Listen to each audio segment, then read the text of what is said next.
Hey, what's up, guys? It's Nikki, and you are listening to Evolution by Nikki, the podcast. Today's episode is episode 6, entitled About Last Week. I felt like this was an appropriate title for this episode because last week was just a huge blur to me. Anyone who knows me personally or follows me on social media, other than this podcast, knows that last Tuesday, I had gotten sick. I was profusely vomiting, this, that, the other, forced myself to go to work Tuesday morning, basically was sent home by 8 o'clock because I was, profusely vomiting at work as well.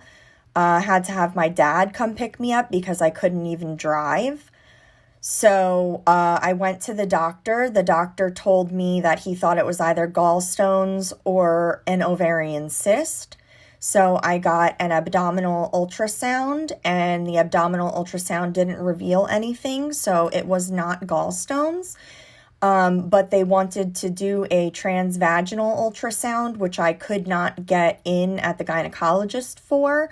So once they said that it wasn't gallstones, I kind of just thought to myself, oh, well, I guess it is just a ruptured ovarian cyst. I'm just going to have to deal with the pain because there's nothing they can do anyway. So I just sucked it up, and I was just trying to get by and just wait for the pain to hopefully, be over with. But Friday morning, it came time for me to post episode 5, and I had realized that I was in way too much pain for way too long. It was not normal, and it wasn't going to go away on its own anytime soon. So I decided to go to the emergency room, and Justin took me when he got home at 9 a.m. We went down to Monmouth Medical Center, and I was admitted into the ER, and they did some different ultrasounds, and they did a CT with contrast, and they came back to me and they said, so it's appendicitis. And I was like, wait a second, how is that possible that it's appendicitis? I've been sick since Tuesday.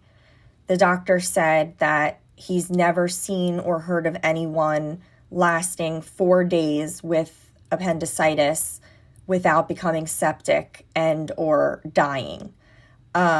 So he had no explanation as to how I made it from Tuesday morning at 3:30 a.m.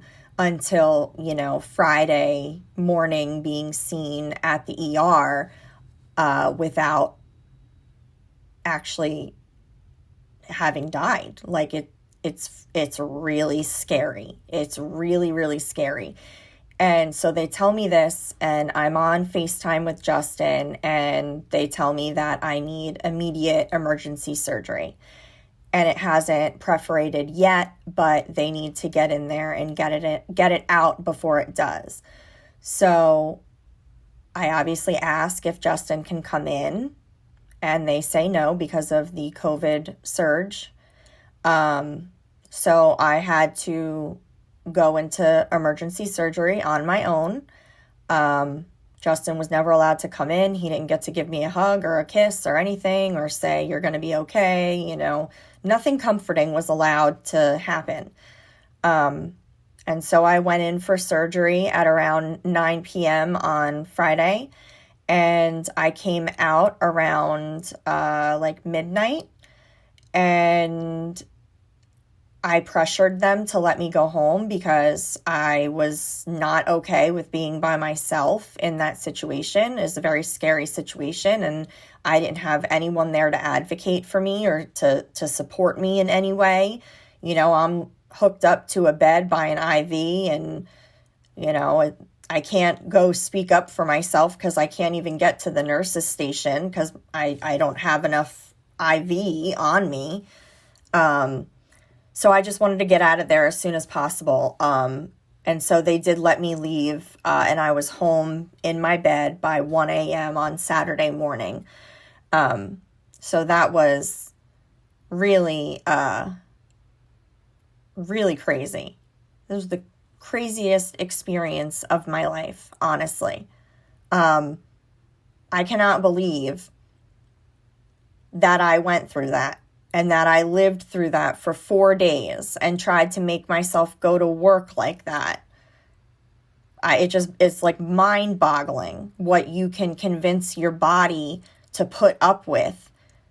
It just is like, it's scary. But then it actually was Eva's birthday party weekend this weekend as well. And as soon as I found out about the surgery, I had canceled the party because I knew I wasn't going to be able to host at my house, being, that I would have to clean and decorate and everything. So I just canceled it.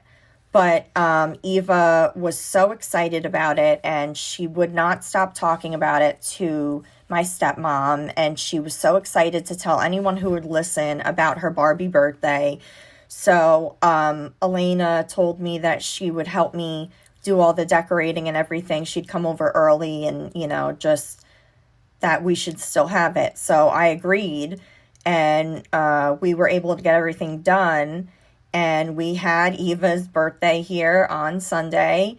I made a Barbie birthday cake, complete with 2 different layers of cake and chocolate pudding and banana filling and rosettes all over it to look like a dress. I really tried. And this is a day after emergency surgery.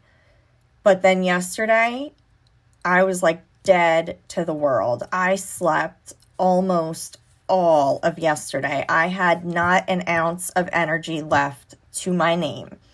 I was spent.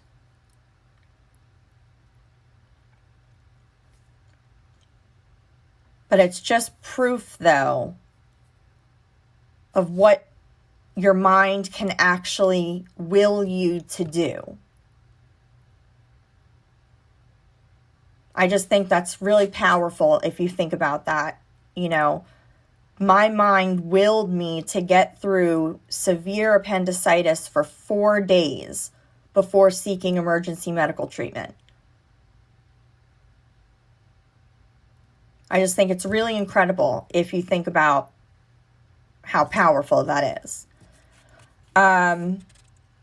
I do have another message that I would like to get out, and that is about Meta Tuesday. Meta Tuesday is going to be an online Zoom process group. It's going to meet online on Zoom on Tuesdays at 5 p.m. It's going to be an hour long, so 5 to 6 p.m. It is a membership-only invitation. The introductory price is going to be $10 per month, which gives you a minimum of 4 meetings in a month. So you get 4 meetings for $10.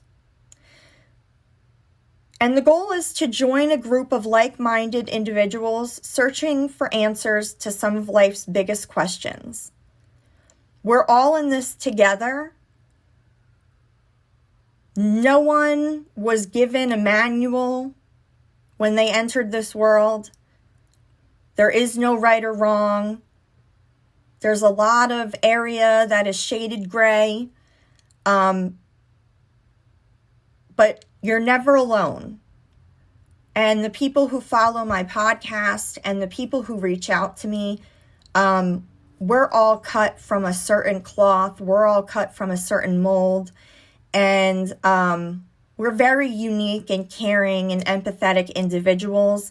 And I think when you get in a group or surround yourself with a group of like-minded individuals like that who connect deeply, feel deeply, love deeply, when you connect with people like that on like an intimate level and you realize, maybe you're not so crazy for being hyper sensitive or overly empathetic. You know, there's nothing wrong with feeling those feelings. But they are powerful feelings. And coming to an online process group like this is going to give you a place where you can speak your feelings and your opinions and your truths in an open and free environment, free of judgment. And just know that you're going to be supported and validated in your feelings. No one's going to sugarcoat anything for you. No one's going to lie to you. But your feelings are valid, and you don't know that until you make the first step towards talking about them out loud and acknowledging them out loud and allowing them to be real and live outside of your mind. And then where do we go from here? How do we process all of the emotions that go with this thought? So I would love for you to join me. If you are interested, I ask that you either call, text, email, private message, DM, whatever, get in touch with me, and let me know that you're interested in subscribing to that Zoom process group membership. And my email is going to be evolution by Nikki, NIKKI, D, @gmail.com. Thanks, guys, so much, and I look forward to posting again. Hopefully, I will continue to be on the mend, and I won't miss any future episodes, but definitely keep me in your thoughts, and thank you so much for all the support. Have a great night.